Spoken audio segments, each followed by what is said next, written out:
Hello friends, इस video के अंदर मैं आपके साथ बात कर रहा हूँ लिखिता इंफ्रास्ट्रक्चर लिमिटेड के आईपीओ से संबंधित। देखिएगा, इस आईपीओ से संबंधित मैं आपसे बात कर रहा हूँ उससे पहले मैं कुछ बातें कंपनी के बारे में आपको बता दूँ कि देखिएगा, कंपनी जो है लिखिता इंफ्रास्ट्रक्चर लिमिटेड यानी कि LIL, तो ये LIL जो कंपनी है ये वास्तव में जो गैस डिस्ट्रीब्यूशन का बिजनेस है उसके अंदर पाइप बिछाने का काम करती है, यानी कि जो पाइप ज़मीन के अंदर डाले जाते हैं उसका ये वर्क करते हैं। इसके अलावा जो CNG PNG या जो बाकी गैसेस या ऑयल के लिए जो ऑयल जो डिस्ट्रीब्यूशंस के लिए जो पाइप हैं उनको कॉन्ट्रैक्ट के रूप में जो है ये काम करते हैं। तो एज ए कॉन्ट्रैक्टर है, एक तरीके से हम ये बोले तो ठेकेदार है। अब ये जो ठेकेदार हैं उस तरीके का ये काम करते हैं। तो पहले छोटा सा बिजनेस करते थे, बाद में इन्होंने कंपनी बना ली। और जब मैंने फर्स्ट इसके बारे में पढ़ा था तो मेरा ये था कि मैं शायद इसके ऊपर आपके साथ वीडियो शेयर ना करूं, क्योंकि साइज़ बड़ा छोटा है, कंपनी का साइज़ छोटा है, कंपनी की कैपिटल छोटी है। तो लेकिन आप जो व्यूअर्स हैं उन्होंने कहा कि सर आप एक बार इसको रिव्यू तो कर ही दीजिए। तो मैंने कहा चलिए मैं आपको इसके साथ जो है आऊँगा इसकी वीडियो के साथ। तो अब इसका जो IPO है वो कल से खुल रहा है, यानी कि 29 सितंबर से अक्टूबर 1 2020 को क्लोज होगा। अब ये जो कंपनी है ये वास्तव में इस तरीके के बिजनेस के अंदर है। लेकिन मैं बैलेंस शीट के बारे में आपको कुछ बातें बताऊंगा, और जो मैं पहले ही, क्योंकि जब मैं वीडियो आपके साथ शेयर करूं तो मेरे मन में जो ख्याल थे वो बैलेंस शीट से संबंधित थे। देखिएगा, बैलेंस शीट इसकी क्लीन है, बैलेंस शीट छोटी है, अच्छा आप ये देखिएगा प्रॉफिट्स है, IPO प्राइस के ऊपर 13-14 के PE रेशो के ऊपर शेयर मिल रहा है। बैलेंस शीट में डेट है लेकिन बिल्कुल ना के बराबर, यानी कि बड़ा मैनेजेबल डेट है। इन्वेंट्री इनके पास हालांकि बढ़ती जा रही है बिजनेस के साइज के साथ साथ। तो मुझे कंसर्न था कि ये जो कंपनी साइज में छोटी है तो कम से कम मैं पहले ये बता दूं कि कितने एम्प्लॉयज़ के साथ ये काम करती है। तो इसलिए मैंने सबसे पहले इन्फॉर्मेशन एम्प्लॉयज़ वाली आपके साथ पेश करनी है। तो देखिएगा, करीबन 908 एम्प्लॉय इनके पास जो है वो काम करते हैं। तो 908 एम्प्लॉयज़ इनके पास हैं 31 जुलाई 2020 को, जिसमें अकाउंट्स के अंदर 18 हैं, HR के अंदर 14 है, सिविल इंजीनियरिंग में 10 है, मैकेनिकल में 790 है, प्रोजेक्ट्स के अंदर 28 है, क्वालिटी चेक के अंदर 15 है, सेफ्टी एंड स्टोरेज में 22 है और अदर्स 11 है। तो इस तरीके से आप कोई समझ सकते हैं कि 908 एम्प्लॉय वाली कंपनी छोटी कंपनी नहीं होती है। लेकिन जब मैंने बैलेंस शीट देखी थी तो मुझे ऐसा लग रहा था ये छोटी, लेकिन इन्होंने ग्रोथ बड़ी जबरदस्त की है पिछले 2-3 सालों के अंदर अगर हम देखें, और स्पेशली पिछले 2 साल के अंदर तो इन्होंने बम्पर ग्रोथ जो है की है।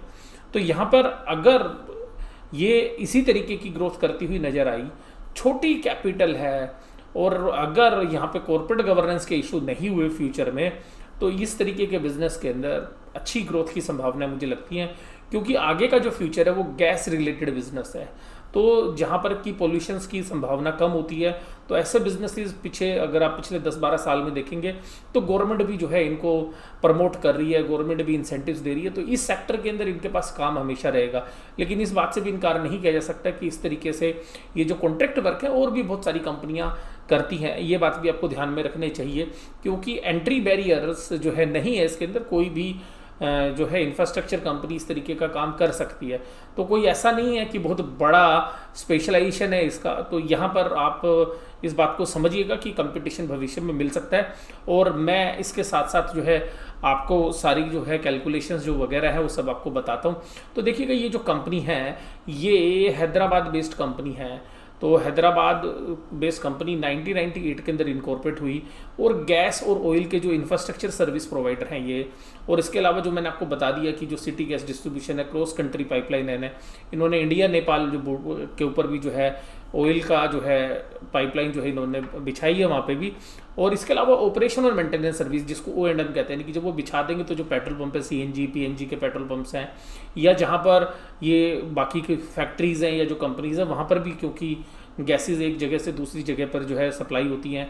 जैसे दहेज इंडस्ट्रियल एरिया के अंदर अगर आप बात करें तो वहाँ बहुत सारी जो केमिकल कंपनियाँ हैं, बहुत सारी गैस को या केमिकल्स को या बाकी जो आइटम्स हैं उनको जो है एक कंपनी से दूसरी जगह पे पर भी शिफ्ट करती हैं।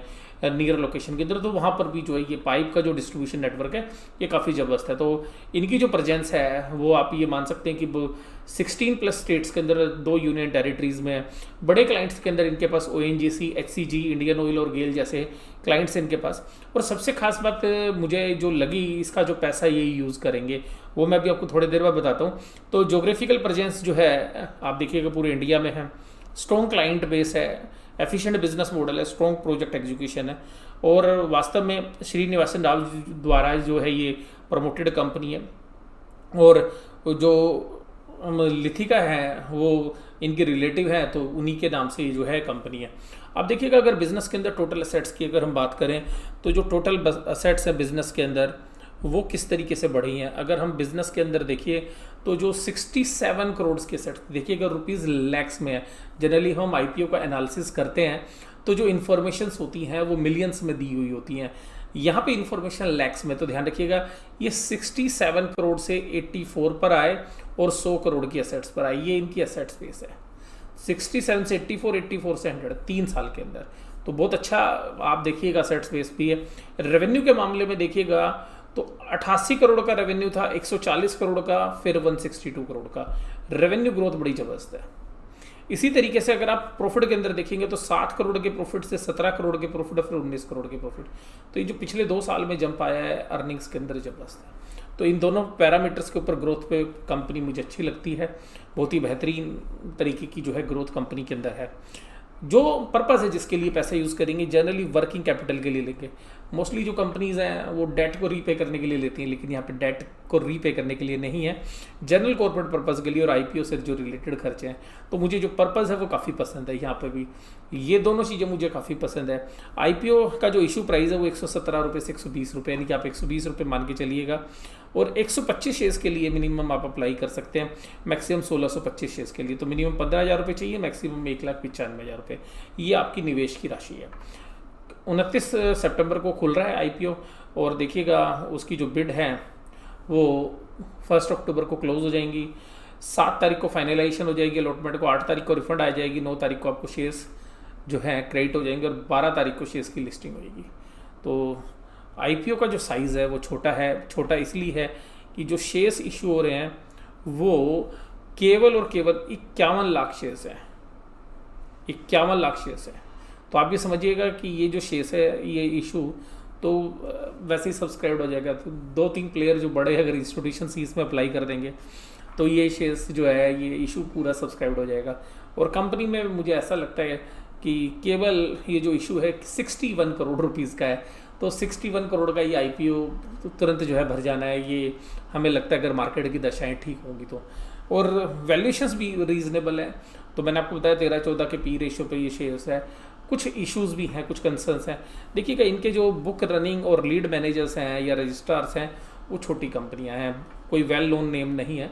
लेकिन इन लोगों के हिसाब से अगर मैं ड्राफ्ट प्रोस्पेक्टस को देखूं या रेड हेरिंग प्रोस्पेक्टस को देखूं तो इन लोगों ने काम बहुत बढ़िया किया, बेहतरीन तरीके से। अगर वो पूरे डॉक्यूमेंट्स को मैंने रीड किया तो रीड करने से पता चला कि बेहतरीन तरीके से इन्होंने काम किया। वो बेशक से छोटे हैं पर काम अच्छा किया है। अभी नाम नहीं है, आगे चल के हो सकता है। हालांकि ऐसा नहीं है कि बिल्कुल नाम नहीं है, लेकिन जैसे आप देखिएगा बुक रनिंग लीड मैनेजर 4-5 होते तो इनके पास अभी एक ही है, रजिस्ट्रार ऑफ द इशू भी जो है एक है यहाँ पे।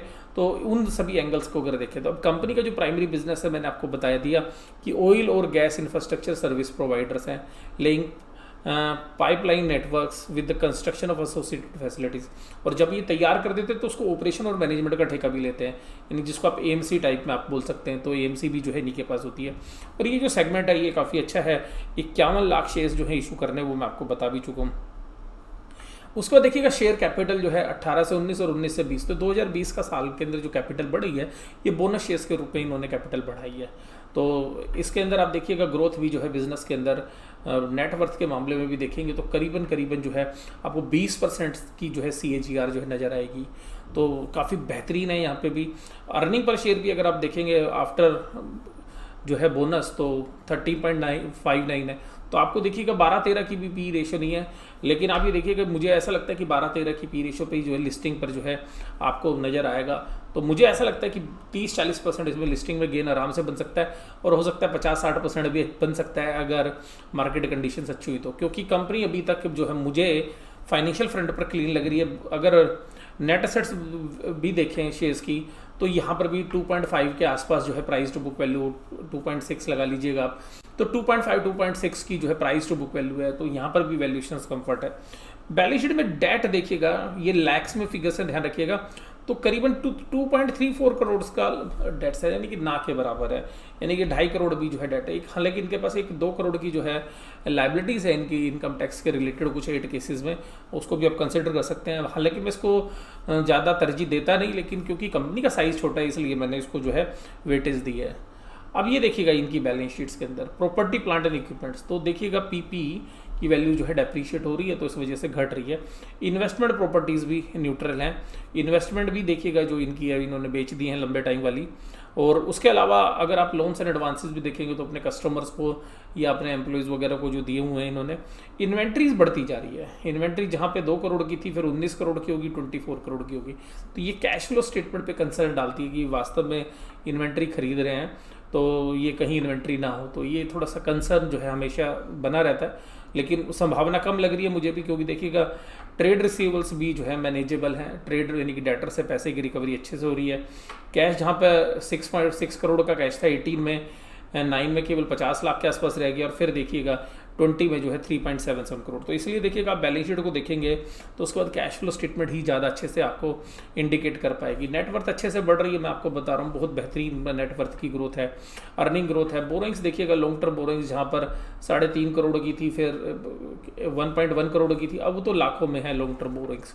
तो अब अगर 15 लाख की, हालांकि शॉर्ट टर्म बोरोइंग्स हैं इनके पास 1.13 करोड़ की, अगर दोनों बोरोइंग्स को भी जोड़ेंगे तो देखिएगा इन्होंने बहुत अच्छे से जो है अपने डेट को रीपे किया है, यानी कि काबिल तारीफ। इतना बड़ा डेट इन्होंने बहुत आसानी, बैलेंस शीट के हिसाब से बड़ा बता रहा हूँ मैं आपको, क्योंकि बैलेंस शीट का साइज़ छोटा है इसलिए अब मैं ये अमाउंट को बड़ा बता रहा हूँ, लेकिन उन्होंने बहुत अच्छे से मैनेज किया है। बैलेंस शीट बहुत अच्छी लग रही है मुझे फ्रंट पे। अगर अर्निंग्स फ्रंट पे भी रेवेन्यू ग्रोथ जबरदस्त है, आप देखिएगा नेट प्रॉफिट बिफोर टैक्स भी जो है, जहाँ 10 करोड़ कमाते थे वहाँ 25 करोड़ और 26 करोड़ कमाए इन्होंने 19 और 20 में, और 18 में केवल 10 करोड़ के आसपास के प्रॉफिट थे।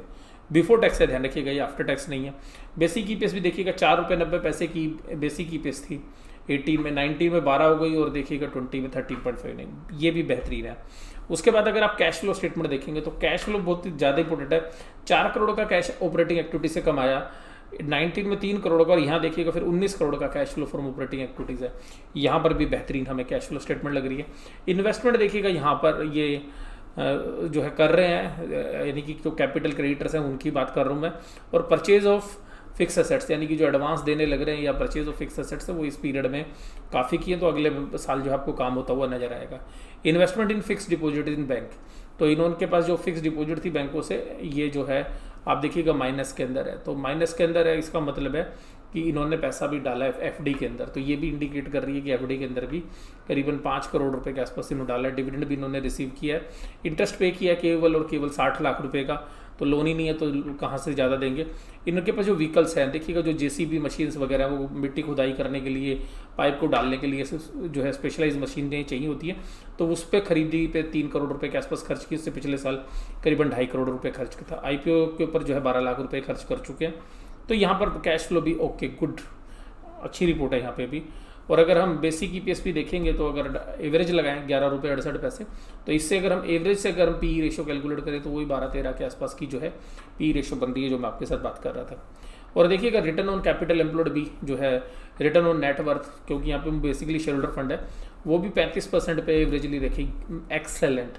तो अगर आप सारे फाइनेंशियल्स को देखेंगे तो आपको इतने बेहतरीन फाइनेंशियल्स जो है, 3 आईपीओ हैं, उन तीनों के अंदर सबसे बढ़िया। अगर आप इसको यूटीआई से कंपेयर करें, और अगर शिपयार्ड वाले जो गवर्नमेंट का मजगांव शिपयार्ड का है उससे भी बात करें, तो इन सभी के अंदर बैलेंस शीट इसकी सबसे ज़्यादा स्ट्रॉन्ग है। और देखिएगा पाइपलाइन जिस तरीके से ये डाल रहे हैं इंडिया नेपाल के अंदर, या यहाँ पे जिस तरीके की रिक्वायरमेंट है, तो ये जो आईपीओ है ये काफ़ी अच्छा है। और अब इनकी अगर ऑर्डर बुक की भी बात करें तो करीबन 615 करोड़ के जो ऑर्डर्स हैं इनके पाइपलाइन इंफ्रास्ट्रक्चर के अंदर है, जो 93% ऑफ द टोटल पोर्टफोलियो है लोन जो इन्होंने आउटस्टैंडिंग वर्क है, तो उसके अंदर अगर हम देखें तो जो इनके वर्क है उसके अंदर से 615 करोड़ के प्रोजेक्ट्स हैं, तो आप ये मान के चलिएगा कि 2-3 साल का तो वो ऑर्डर इनके हाथ में ही है। और करीबन 46 करोड़ का जो है ऑपरेशन एंड मैनेजमेंट के अंदर है, यानी कि जो एएमसी है वो केवल 7% है। मुझे कुल मिला के कंपनी अच्छी लगती है। और मैं आपको ये बताऊं, क्योंकि देखिएगा आईपीओ शायद मिले ना ये, क्योंकि आईपीओ का साइज़ बहुत छोटा है। शायद मैं इसमें अप्लाई करूंगा, लेकिन जो भी फाइनल स्थिति होगी मैं 2 दिन बाद ही आपके साथ शेयर कर पाऊंगा। अभी मैं तीनों आईपीओ को देख रहा हूँ कि इसमें कितनी सब्सक्रिप्शन मिल रही है, मार्केट की दशाएं किस तरीके की हैं, उसके बाद ही मैं एक फाइनल आउटकम के ऊपर आऊँगा। हालांकि देखिएगा सभी पैरामीटर्स पर मुझे कंपनी अच्छी लग रही है, पैसा इसमें लगाया जा सकता है, खोने के लिए कुछ है नहीं। हाँ, और यहाँ पर ये बिज़नेस है, ग्रो करने वाला है, बस साइज़ में छोटी कंपनी है, पुराना कोई बहुत बड़ा ग्रुप का कोई रिकॉर्ड नहीं है। प्रमोटर की पुरानी ट्रैक रिकॉर्ड को आप जो है ट्रैक नहीं कर पाएंगे कि कॉर्पोरेट गवर्नेंस या उन मामलों में कैसी है। तो इन सभी पैरामीटर्स पे जो है रिस्क एंड रिवार्ड्स को अगर हम देखें तो जिन प्राइस के ऊपर आईपीओ आ रहा है, वो आईपीओ के जो प्राइजेज हैं वो हमें रीज़नेबल लगते हैं। और देखिएगा आईपीओ प्राइस के अंदर 120 रुपये में जो है, मुझे नहीं लगता कि कुछ खोने का। अगर वेटेड एवरेज भी अगर हम देखें इसकी ईपीएस की, तो 10 रुपये के आसपास बनती है। तो 12 के पी रेशो के ऊपर जो है शेयर महंगा नहीं है, जहाँ पर की ग्रोथ है। कंपनी छोटी है, इक्विटी छोटी है, तो खरीदने वालों की अगर यहाँ पे होड़ लग गई तो हो सकता है कि शेयर आपको लिस्टिंग पे 50% और इवन 100% तक का गेन भी दे सकता है। लेकिन निवेश करने से पहले ध्यान रखिएगा, ये केवल आपके विवेक पे निर्भर करता है, मार्केट की दशाएं हैं उसी के ऊपर डिपेंड करता है कि लिस्टिंग गेन कितना होगा। तो आप जो है अपना विवेक यूज़ करिएगा। मैंने केवल आपको जानकारी एजुकेशनल पर्पसेस के लिए दी, आपको किसी भी तरीके के प्रॉफिट या लॉस के लिए मैं या मेरा चैनल किसी भी तरीके से उत्तरदायी नहीं होंगे। आप अपना विवेक यूज़ करिए, उसी के बाद जो है फाइनल डिसीजन पर आप आइएगा। आपको ये वीडियो कैसी लगी जरूर से जरूर आप मुझे कमेंट बॉक्स में बताइएगा। वीडियो देखने के लिए धन्यवाद। Thank you very much.